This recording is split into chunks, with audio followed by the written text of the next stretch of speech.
This morning on Daybreak, a Springfield man will spend 30 years behind bars for his connection in a murder.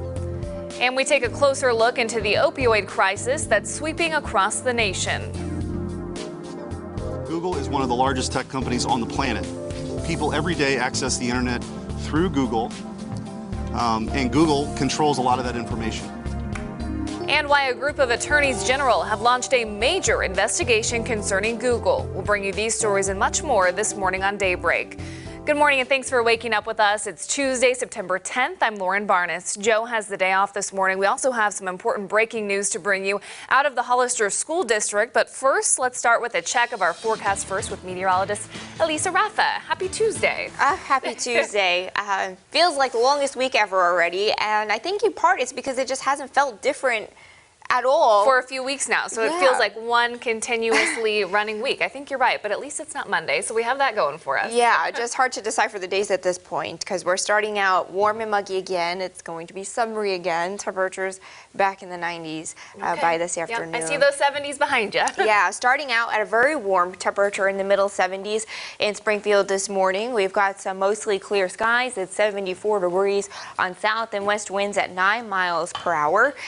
We've got a few clouds out there. Those showers and storms that we had to the east overnight have really weakened and dissipated. There's not really much left on the radar.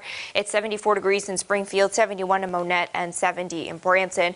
Those dew points are in the middle and upper 60s. Again, just feeling very warm and very humid. That muggy meter map continuing to show the orange is telling us that it feels uncomfortable. I do expect dry roads as we head through the afternoon, so we shouldn't have any commute hazards as far as the weather is concerned. Just remember those cars will get hot and that can be deadly for children and pets. 93 degrees by dismissal. Kids feels close to 100, mostly sunny, hot and humid. Again, much like yesterday, we're looking at a hot and humid day, maybe an isolated storm to the east. The summery stretch continues until we have one cold front that brings us a brief cool down. Details on that coming up in 10 minutes. We have breaking news to bring you this morning. Some parents in the Hollister School District say their kids will not be going to school this morning over safety concerns. Hannah Zettel is live at Hollister High School, where police overnight announced it is safe to be there. Hannah, can you tell us what's happening? Well, Lauren, good morning. Some parents and students are concerned and frustrated because of a possible threat that happened yesterday over social media. The Hollister School District posted to their Facebook page alerting parents of the matter, and they're working with Hollister Police. They work together to investigate the situation, and both Hollister Police and the school district are saying it's safe to come to school today. But because those posts have so few details and not much has really been said about the threat, the possible threat that is on social media, parents are frustrated. They're commenting on those posts and asking for more details, and they're hoping that maybe today they will be able to get more information about what happened. But again, Hollister Police and the school district are saying it's safe to come to school today. So people will be coming here shortly in the morning to resume school, and it is safe to come back. Reporting in Hollister, Hannah Zettel, Ozarks First.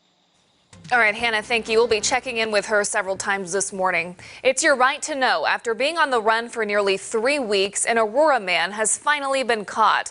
A Lawrence County Sheriff's deputy arrested 31-year-old Kyle Hughes Sunday night. Hughes is accused of shooting a man on Frisco Street in Monette several times back in August. That man had life-threatening injuries but was treated and released from the hospital. Officers had been searching for Hughes ever since. He's currently in jail facing multiple charges. And a Springfield man will spend 30 years behind bars for his connection to a murder. Shane Stamp was sentenced last Friday by a Greene County judge. He and 2 other men shot and killed Kenneth Clark in a mobile home in February of 2018. This happened on Spring Lane Street near Battlefield and Kansas Expressway. The shooting stemmed from a drug deal gone wrong. In your medical news now, the Ozarks is no stranger to the opioid epidemic sweeping across the country and claiming the lives of thousands. The CDC says every day 130 people die from opioid overdoses. And now the news leader reports the death of a woman we've previously interviewed here at Color 10 in an opioid-related coverage. Back in 2015, Cassie Manning spoke with us about the 15-year battle with opioids and other drugs. She also shared the story of her recovery. Manning, the mother to a now 4-year-old boy, died on August 27th. She was 34 years old. A toxicology report has not been completed, but her family says they believe she overdosed on heroin.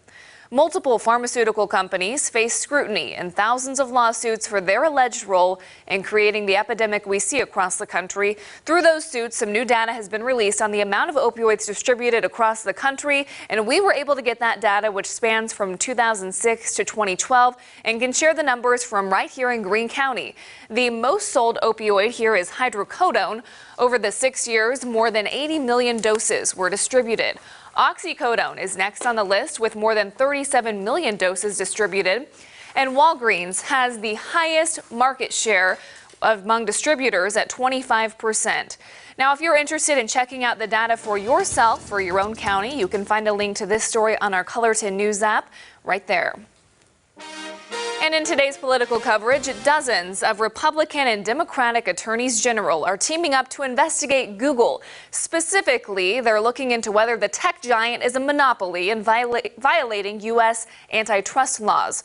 Our Washington correspondent Alexandra Limon was at that announcement. A group of 50 attorneys general is investigating whether Google is an illegal monopoly. Texas Attorney General Ken Paxton is leading the investigation. As they dominate the buyer side, the seller side, the auction side, and even the video side with YouTube.